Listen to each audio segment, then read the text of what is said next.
ये अपूर्व टाहिया लगी होती ये राघव दासे टाहिया असे मन पड़ जाए बड़दाण्डे किभली भाव में शोभा महाप्रभुंर आउ केते समय भितर दिव्य पहंडी आरंभ हो से पहंडी लीलामृत को आउ टिके प्रांजल भाव में ये अमृत धारा रे आपण मान को आउ टिके भसैबे बड़दाण्डे अच्छा सिंहद्वार रे अच्छा प्राध्यापक सुखदेव महांती महोदय।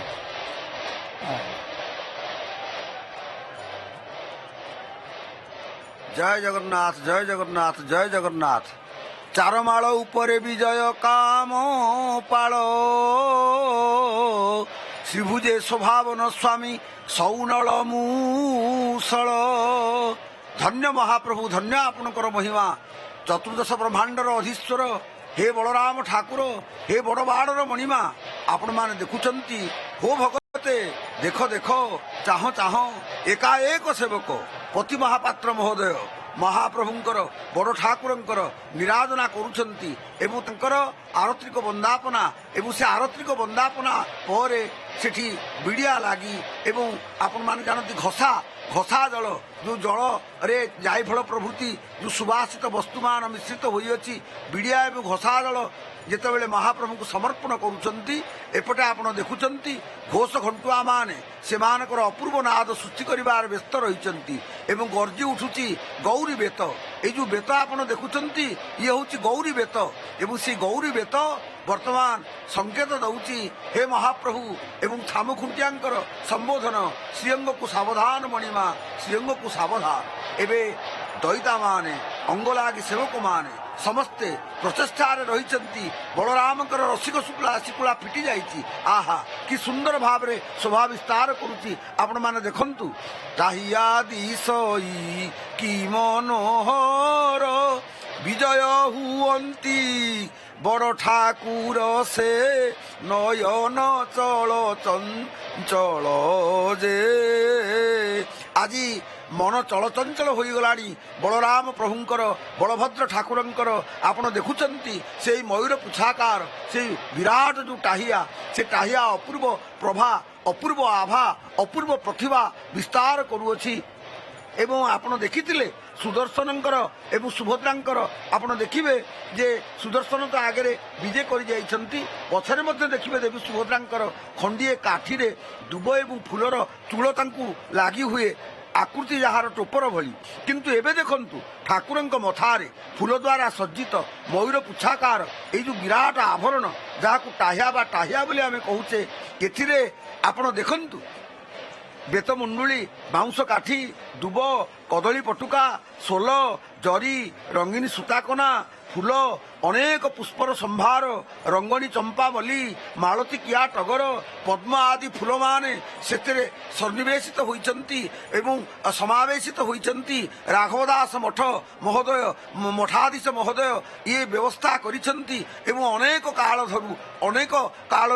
काल धरी ये सेवा तांकु प्रदान करा जाइछि गजपति द्वारा आज प्रभु से प्रमत्त महाप्रभु बड़बाड़र मणिमा बड़बाड़र खाउंद बड़बाड़ सामंत तांकर अमृत नेत्र रे अमृत दृष्टि रे ये जगत को निरीक्षण करुअछंती एवं अनंत तांकर महिमा एवं से आज विजय करुछंती एबे विजय काम पाल महामंगल सकल दईतापति शंखुली बेनी पाखरे आपण देखिबे चार मालू जेतेबेले धीरे धीरे से अवतरण करके आसिबे सेतेबेले तांकर उभय पार्श्व रे दईता मान सेवक मान रहिबे किए तांकर चरण पाखरे रहिबो किए श्रीभुज तले रहिबो किए तांकर पृष्ठदेश रे रहिबो एवं सेमाने ए जो पाट डोरी वर्तमान संयोजित करिसंती से पाट डोरीर आकर्षण विकर्षण भितरे धीरे धीरे तांकु अवतरण करेइबे एवं तापरे बड़बाड़र मणिमांकर अपूर्व पहंडी दृश्य आपण माने अवलोकन करिवे एवं आपण माने जानती आमर लोक साहित्य रे जो कथा रहिछि भाग्य थिले ए दृश्य आपनकु दृश्यवंत हबो काहेकि ना ये दृश्य साधारण दृश्य नुह अलौकिक दृश्य ଦେବ ଦୁର୍ଲଭ ଦୃଶ୍ୟ, ହୃଦୟ ସ୍ପନ୍ଦିତ ଦୃଶ୍ୟ।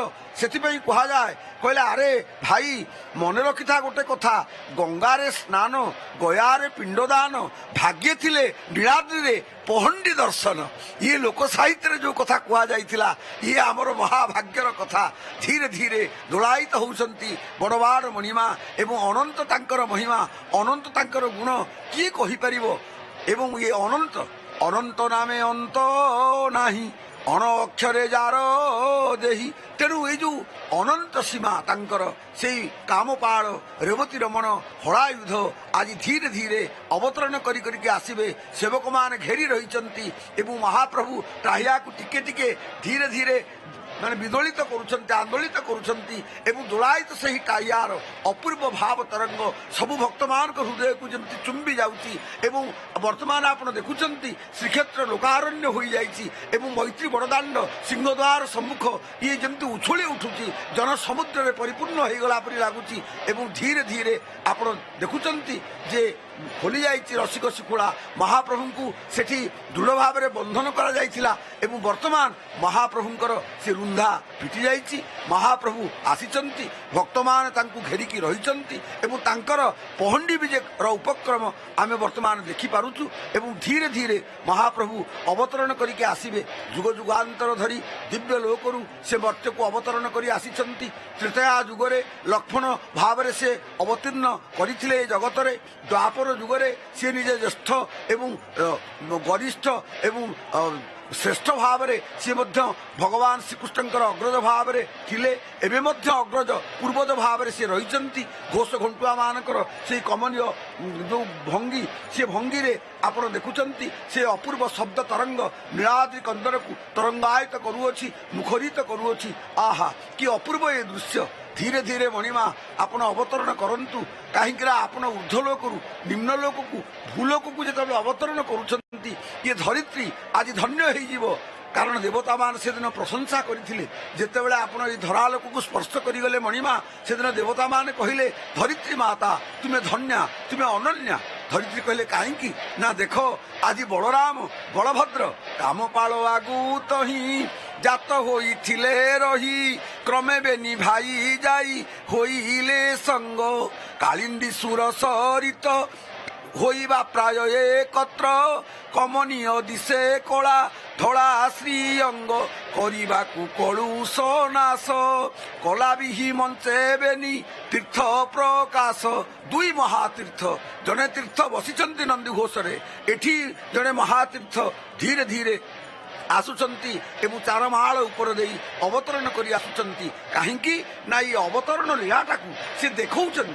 ରାମାବତାରରେ ଏମିତି ଆମେ ଆସିଥିଲୁ ଦିବ୍ୟ ଲୋକରୁ ଏ ମର୍ତ୍ତ୍ୟ ଲୋକକୁ, କୃଷ୍ଣାବତାରରେ ଏମିତି ଆମେ ଆସିଥିଲୁ ଦିବ୍ୟ ଲୋକରୁ ଏ ମର୍ତ୍ତ୍ୟ ଲୋକକୁ। ଲକ୍ଷ୍ୟ କ'ଣ ଥିଲା ନା ଲକ୍ଷ୍ୟ ଥିଲା ଯେ ଆମେ ପ୍ରକୃତରେ ଦି ଜଣ ଶାରୀରିକ ଭାବରେ ଭିନ୍ନ ଭିନ୍ନ ବୋଲି ତୁମେ ଦେଖୁଛ, କିନ୍ତୁ ତତ୍ତ୍ୱତଃ ଆମେ ଏକ ତତ୍ତ୍ୱ, ଅଭିନ୍ନ ତତ୍ତ୍ୱ। କାହିଁକି ନା ଯେମିତି ଲକ୍ଷ୍ମଣଙ୍କ ସମ୍ପର୍କରେ କୁହାଗଲା ଯେ ରାମସ୍ୟ ଦକ୍ଷିଣ ବାହୁ ବହିପ୍ରାଣ ଇବାପରଃ, ରାମଙ୍କର ଦକ୍ଷିଣ ବାହୁ, ସେମିତି ଇଏ ହେଉଛନ୍ତି ଜଗନ୍ନାଥଙ୍କର ଦକ୍ଷିଣ ଭୁଜ, ଦକ୍ଷିଣ ବାହୁ ବହିପ୍ରାଣ ଇବାପରଃ। ଜଗନ୍ନାଥଙ୍କର ଗୋଟିଏ ଅନ୍ତଃ ପ୍ରାଣ, ତାଙ୍କ ଭିତରେ ଖେଳା ରଚନା କରୁଛି, ତାଙ୍କର ଆଉ ଗୋଟିଏ ପ୍ରାଣ ବଳଭଦ୍ର ରୂପରେ ବର୍ତ୍ତମାନ ଲୀଳାକୁ ବ୍ୟକ୍ତ କରୁଅଛି। ତେଣୁ ବର୍ତ୍ତମାନ ଆପଣ ଦେଖିବେ ଯେ ଦ୍ୱିତୀୟ ଅନ୍ତରାତ୍ମା ଜଗନ୍ନାଥ ସ୍ୱାମୀଙ୍କର ଦ୍ୱିତୀୟ ଅନ୍ତରାତ୍ମା ହେଉଛନ୍ତି ଏଇ ବଳଭଦ୍ର ଭଗବାନ। ବର୍ତ୍ତମାନ ଆପଣ ଦେଖୁଛନ୍ତି ଢଳ ଢଳ ଚନ୍ଦ୍ରମଣ୍ଡଳ ଧବଳ, ମେଘୁ ପ୍ରକାଶିଲା ପ୍ରାୟ, ଢଳି ତୋରଣ ଦ୍ୱାରେ ହଳି ଦିଶନ୍ତେ, ଦିଶେ ସବୁ ଝଳିମୟ, ସେ ଢଳି ବିଜେ କରିବା, ଢାଳେ ସତେ ହେଁ ଦେଖିପାରିବା, ସେ ଢଳି ବିଜେ କରିବା, ଢମେ ଅମୃତ ପାନ କରିବା, ସେ ଢଳି ବିଜେ କରିବା। ଶୁଭୁଛି ଘଣ୍ଟନାଦ, ଶ୍ରୁତି ହୁଏ ସ୍ତବଧ, ମନ ପ୍ରାଣ ହୁଅଇ ବୋଧ, କର୍ମରେ ନାହିଁ ଭେଦ, ଜ୍ଞାନ ଜହିଁ ନିର୍ବେଦ, ଭକତି ହୁଏ ଗଦ ଗଦ। ତେଣୁ ଆପଣ ଦେଖୁଛନ୍ତି ଏବେ ସେଇ ଅପୂର୍ବ ଦୃଶ୍ୟ ଧୀରେ ଧୀରେ ସତ ଯେମିତି କାଦମ୍ବରୀ ପାନରେ ପ୍ରବତ୍ତ, ଦୁର୍ଭ୍ୟାମ ଶୋଭିତ ଲାଙ୍ଗଳମ ସମୁସଳମ, କାଦମ୍ବରୀ ଚଞ୍ଚଳମ ରତ୍ନାଡମ୍ବର କୁଣ୍ଡଳମ ଭୁଜବଳେଇ, রাক্রান্ত ভূমণ্ডলম বজ্রাভ্যামল চল চারু গণ্ড যুগলে নাগেন্দ্র চূড়ো জোড়ম সংগ্রামে চপলম শশাঙ্ক ধবলম শ্রীকামপালম ভজে। তেଣୁ ଆଜି ସେଇ କାମପାଳ ରେବତୀ ରମଣ ହଳାୟୁଧ ଆଜି ଅପୂର୍ବ ଭାବରେ ତାଙ୍କର ଶୋଭା ପ୍ରଭାକୁ ବିସ୍ତାର କରୁଛନ୍ତି। ଅୟମ ହି ରୋହିଣୀ ପୁତ୍ର ରମୟନ ସୁହୃଦ ଗୁଣୈ ଆଖ୍ୟାସ୍ୟତେ ରାମ ଇତି ବଳାଧିକ୍ୟାତ ବଳମ୍ ବିଦୁଃ। ୟାଙ୍କର ବଳକୁ କିଏ କଳିପାରିବ?